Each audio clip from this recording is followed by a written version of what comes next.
नमस्कार दोस्तों, स्वागत है आपके अपने चैनल डिफेंस नॉलेज में। दोस्तों आज हम बात करने वाले हैं डेड हैंड सिस्टम के बारे में। दोस्तों आप लोगों को पता होगा, भारत के दो पड़ोसी देश ऐसे हैं जो गैर जिम्मेदार परमाणु हथियार रखने वाले देश हैं। अक्सर पाकिस्तान की तरफ से ये चेतावनी भी आती रहती है कि पाकिस्तान भारत पे परमाणु हमला कर सकता है। दोस्तों इसके लिए भारत को पहले से ही अलर्ट रहना चाहिए। वैसे यहाँ पे बात आती है कि भारत आखिर अलर्ट कैसे रह सकता है। तो दोस्तों आप लोगों को मैं बता दूं कि रसिया ने एक ऐसा सिस्टम बनाया है जिसे डेड हैंड सिस्टम कहा जाता है और ये स्पेशली परमाणु हथियारों पर आधारित है। तो चलिए जानते हैं आज हम रसिया के डेड हैंड सिस्टम के बारे में। लेकिन वीडियो शुरू करने से पहले आप लोगों से एक छोटी सी रिक्वेस्ट है, अगर आप लोग हमारे चैनल पे पहली बार आए हो तो नीचे रेड कलर का सब्सक्राइब का बटन है, जाइए हमारे चैनल को सब्सक्राइब कर लीजिए और बेल आइकन पे प्रेस कर लेना। और हाँ दोस्तों, अभी मैंने एक और नया चैनल बनाया है, उस चैनल पे स्पेशली आपके क्वेश्चन के आंसर दिए जाएंगे। अगर आप इस वीडियो के कमेंट्स में कोई क्वेश्चन करते हो तो उस चैनल में एक स्पेशली वीडियो आपके क्वेश्चन की बनाऊंगा, तो डिस्क्रिप्शन में मैं उसकी लिंक दे दूंगा, आप वहां पे जाकर हमारे उस नए चैनल को सब्सक्राइब कर सकते हैं। तो चलिए हम रसिया के डेड हैंड सिस्टम के बारे में कुछ जानकारी आप लोगों को देते हैं। दोस्तों डेड हैंड सिस्टम स्पेशली रसिया में बनाया गया है और इसे रसिया के लोग पेरीमीटर के नाम से भी बुलाते हैं। ये न्यूक्लियर वार पे पूर्णतः आधारित सिस्टम बनाया गया है। दोस्तों ये सिस्टम 1980 के दशक में ही रसिया में शामिल कर लिया गया था। आखिर यहाँ पे अब बात आती है कि ये जो डेड हैंड सिस्टम है ये है क्या। दोस्तों मान लीजिए कि रसिया पे किसी देश ने हमला कर दिया, न्यूक्लियर हमला, आप मान लीजिए न्यूक्लियर मिसाइल से रसिया पे हमला कर दिया गया, तो ये सिस्टम ऑटोमेटिक एक्टिवेट हो जाएगा और न्यूक्लियर वार करने वाले देश पर अपने आप न्यूक्लियर मिसाइलों से वार करने लगेगा।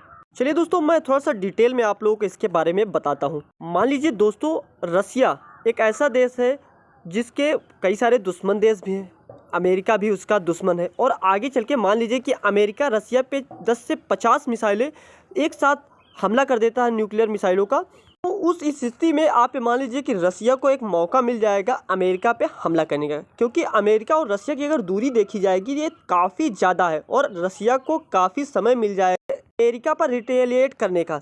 लेकिन वहाँ पे अगर बात की जाएगी, अमेरिका तो एक नाटो देश है। दोस्तों मैं आप लोगों को बता दूं कि नाटो देश का एक समूह होता है, 30 से 35 देश इसमें है नाटो देश के समूह में। देशों में एक रूल होता है कि मान लीजिए कि नाटो देश के किसी एक देश पर आप हमला करते हैं तो इन सभी देशों को ये लगता है कि ये हमला हम पर हो रहा, तो ये एक साथ मिलके उस सामने वाले देश पे वार करते हैं। यहाँ पे सबसे बड़ी ट्विस्ट की बात यह, रसिया का एक पड़ोसी देश है लिथुआनिया, जो कि नाटो मेंबर है। हो सकता है कि जब अमेरिका और रसिया का युद्ध छिड़ रहा हो तो अमेरिका एक नई चाल चले और लिथुआनिया से रसिया पे परमाणु हमला करवा। मान लीजिए वहां से जब हमला होगा तो रसिया को काफी कम समय मिलेगा देश पे हमला करने के लिए। तो दोस्तों उस हमले के जवाब के लिए ये डेड हैंड सिस्टम बनाया गया है। मान लीजिए दोस्तों आगे चल के रसिया के राष्ट्रपति को कुछ हो जाता है तो यूएस अपनी काफी सारी परमाणु संपन्न मिसाइलें रसिया पे छोड़ देता है और रसिया को पूर्ण रूप से तबाह कर देता है, मॉस्को भी तबाह हो जाता है। तो आखिर रसिया जो है वो यूएसए को जवाब कैसे देगा, उसी के लिए ये सिस्टम बनाया गया। दोस्तों ये जो डेड हैंड सिस्टम है ये स्पेशली आप मान लीजिए कि एक बंकर में बना के रखा गया है।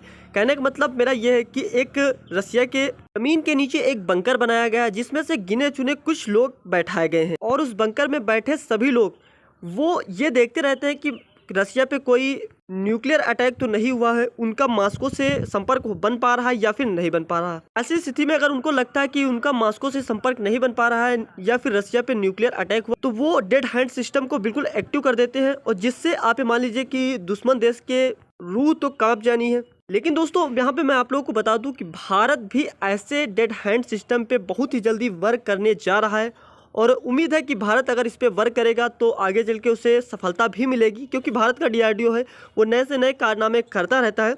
भारत ऐसे सिस्टम पे काम कर लेता है तो भारत को एक हिसाब से मान लीजिए कि दुश्मन देशों से थोड़ा डर कम लगेगा। चीन और पाकिस्तान दोनों ही परमाणु संपन्न देश हैं, तो भारत को भी थोड़ा सा सतर्कता से काम करना चाहिए। दोस्तों आप लोगों को क्या लगता है कि भारत को इस डेड हैंड सिस्टम पे वर्क करना चाहिए या फिर नहीं करना चाहिए? वीडियो समाप्त करने से पहले आप लोगों से छोटी सी रिक्वेस्ट है, अगर आप लोग हमारे चैनल पे पहली बार आए हो तो नीचे रेड कलर का सब्सक्राइब का बटन है, चाहिए हमारे चैनल को सब्सक्राइब कर लीजिए और बेल आइकन पर प्रेस कर लेना ताकि हमारी वीडियो आप तक सबसे पहले पहुंच सके। तो दोस्तों चलता हूँ, मिलता हूँ नेक्स्ट वीडियो में। जय हिंद, जय भारत।